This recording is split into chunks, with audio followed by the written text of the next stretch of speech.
দর্শক, এই বিষয়ে আমরা একটু বিস্তারিত জানার চেষ্টা করব। ঘটনাস্থল থেকে তানজিলা আফসানা আমাদের সাথে যুক্ত হচ্ছেন। তানজিলা, এখনো কি বিক্ষোভ অব্যাহত রয়েছে কিনা, 5 দফা দাবির ব্যাপারে প্রশাসন থেকে কিছু বলা হচ্ছে কিনা, সব মিলিয়ে বলবেন।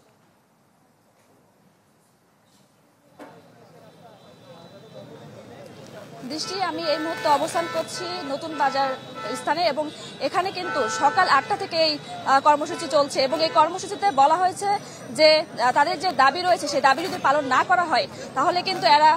সন্ধ্যা পর্যন্ত অপেক্ষা করবে এবং সন্ধ্যার মধ্যে যদি কোনো কিছু না জানানো হয় তারপরে কিন্তু তারা এই কর্মসূচি আরো অব্যাহত রাখবে বলে আমাকে এখন পর্যন্ত আমি জানতে পেরেছি আর কি। এবং আরো আপনাকে জানার চেষ্টা করব যে এই যে আন্দোলনটা শুরু হয়েছে সেই আন্দোলনের সূত্রপাত কিন্তু হয়েছিল যে একজন শিক্ষার্থী পরীক্ষা দিতে পারেনি, মিড টার্ম পরীক্ষা, এবং সেই পরীক্ষা না দেওয়ার কারণে কিন্তু তার বাবা মারা যায় এবং বাবা মারা যাওয়ার কারণে সে পরীক্ষা দিতে পারেনি এবং সেই পরীক্ষা না দেওয়ার কারণেই মূলত এই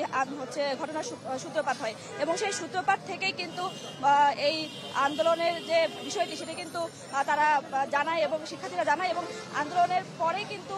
তারা যে উপাচার্য বিরোধী যে আন্দোলনটি করেছে সেটি কিন্তু 26 এবং 27 এপ্রিল তাদেরকে 41 জনকে বহিষ্কার করা হয় এবং এই বহিষ্কারের জন্য 26 জনকে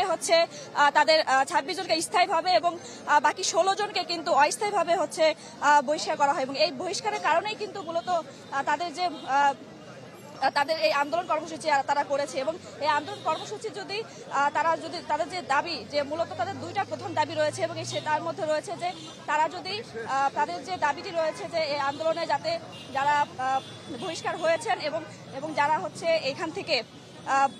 তাদের যে অস্থায়ীভাবে তারা বহিষ্কার হচ্ছে তাদের প্রত্যেকের এই বহিষ্কার তাদেরকে প্রত্যাহার না করা পর্যন্ত কিন্তু এই আন্দোলন চলতে থাকবে এবং এখন পর্যন্ত জানা যায় যে গত 10টা থেকে কিন্তু পুলিশের সাথে একটা সংঘর্ষ তাদের হয় তাদেরকে সরিয়ে দেওয়ার জন্য এবং সেই সরিয়ে দেওয়ার কারণে কিন্তু তাদের একটা হতাহতের ঘটনা ঘটে এবং এরপর থেকে কিন্তু তাদের শিক্ষার্থীরা আরো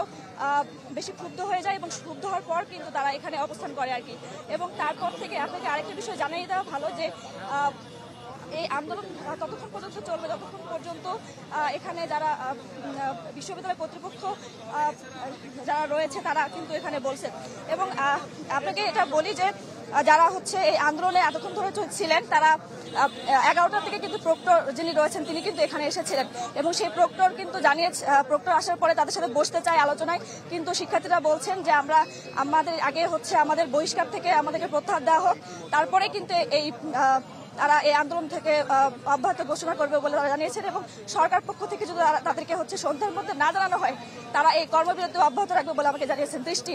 জি আফসানা, ধন্যবাদ আপনাকে আমাদের সাথে যুক্ত হওয়ার জন্য। পরবর্তী আপডেটের জন্য আবারও ফিরবো আপনার কাছে।